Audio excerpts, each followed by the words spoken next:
10 बार जन्मो मरो भयो दुख भार। निकसी भूमि जल पावक भयो पवन प्रत्येक वनस्पति भयो।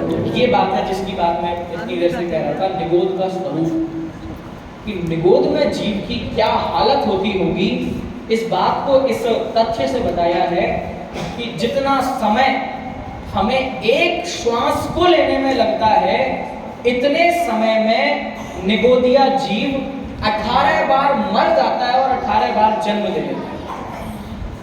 ये निगोदिया जीव की स्थिति है। अब मतलब उसके दुख का क्या इमेजिन करें, एक बार मरण में जितना दुख है वो हर श्वास में 18 बार मरता और 18 बार जन्म लेता है। ये निगोदिया का दुख है। अब वो सोचने समझने की शक्ति नहीं, ये तो अलग, उसको जीने का भी समय नहीं, ये भी बहुत बड़ा दुख है। ठीक है, एक श्वास में 10 बार जन्मो मरो भयो दुख। कितनी बार मरता है निगोदिया जीव एक श्वास में? इधर, हाँ, 18 बार। ठीक है, अगली देखो, ये एक श्वास का जो टाइम आया है शास्त्रों में वो भी मैं बता रहा हूँ। 48 मिनट में 3773 सांसें होती हैं।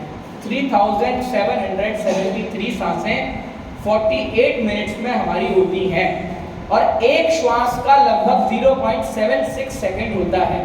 अब आप ये लगा लो कि 0.76 सेकंड में 18 बार जन्म लेना और 18 बार मर जाना।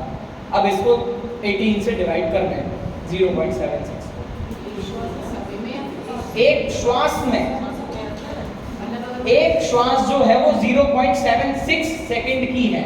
ऐसा उसमें भी 18 टाइम। हाँ जी, सांस तो टाइम के लिए बताया है, टाइम लिमिट बताई है। उनकी सांस तो कितनी होती होगी, सो आप होती नहीं है उनकी सांस। जितने में हम एक ब्रीथ लेते उतने में, जितने में हम एक सांस लेते उतने में 18 बार मर जाना, 18 बार जन्म ले लेना। ठीक है, अगली लाइन, निकसी भूमि जल पावक भयो पवन प्रत्येक वनस्पति भयो। और उस नित्य निगोद में से जैसे तैसे बहुत रैंडम 608 जीवों को ये मौका मिला।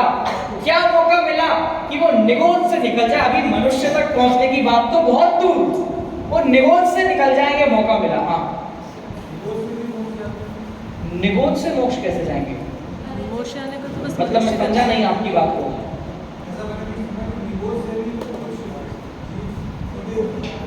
निगोद से सीधा मोक्ष कैसे चले जाएंगे? मतलब मनुष्य में आकर, ऐसा उन्होंने ये सुना होगा, निगोदिया जीव जो है वो मतलब निगोदिया जीव मोक्ष जा सकते हैं। वो मैंने भी आपको पहले बताया ना, निगोदिया जीव मोक्ष नहीं जाते हैं। निगोद वो तो मनुष्य गति से ही मोक्ष होता है। जहां पे मोक्ष है ना, जहां सिद्ध शिला है, वहां पर निगोदिया जीव रहते हैं। बस इतनी बात है। निगोदिया मोक्ष कहां से जाएंगे? त्र्यंच नहीं जा सकते, देव नहीं जा सकते, नारकी नहीं जा सकते, असंगी नहीं जा सकते। तो निगोदिया की बात ही क्या है। चलिए, अब ये जो अगली लाइन है, निकसी माने निकलकर, निगोद से क्या क्या बनता है ये जीव? कभी भूमि बनता है, पृथ्वी, फिर कभी जल बनता है, पानी बनता है। कितना ही समय हमने समुद्र में पानी का शरीर धारण करके बिताया होगा। कभी अग्नि बनता है, आग, पावक, भूमि, जल, पावक माने अग्नि, भयो, और फिर पवन, कभी वायु बनकर अनंत समय बिताया। फिर इसके बाद प्रत्येक वनस्पति। प्रत्येक वनस्पति किसे कहते हैं? अभी बताएं। हाथ हैंड रेस करो सिर्फ, कौन कौन बता सकता है? प्रत्येक वनस्पति किसे कहते हैं? अभी बताएं। एक ही बॉडी, एक ही आप बोलो। एक शरीर और एक शरीर में एक ही आत्मा। ठीक है, तो अब साधारण वनस्पति से निकल के प्रत्येक वनस्पति में आया। मतलब ये जितने पेड़ पौधे वगैरह हैं, ये सब प्रत्येक वनस्पति में आते हैं, सारे फल, सब्जी वगैरह, फूल, सब कुछ। ठीक है, तो अब धीरे धीरे वो हमें लेवल ग्रो कर रहे हैं। पहले निगोद से निकल के आया, इतने दुख सहकर, इतने रैंडमली 608 जीवों को मौका मिला और उन्होंने फिर से कभी पृथ्वी बनकर, कभी जल बनकर, कभी अग्नि बनकर, और वो 608 जीव कोई और नहीं, वो हम और आप में से ही हैं, हमारा ही अतीत है। ठीक है, तो ये हुआ 5वां छंद। पढ़िए। एक श्वास में 8-10 बार जलियो मरियो भयो दुख भार। निकसी भूमि जल पावक भयो पवन प्रत्येक वनस्पति भयो। अब और इम्पोर्टेंट, अब प्रत्येक वनस्पति में आ गए।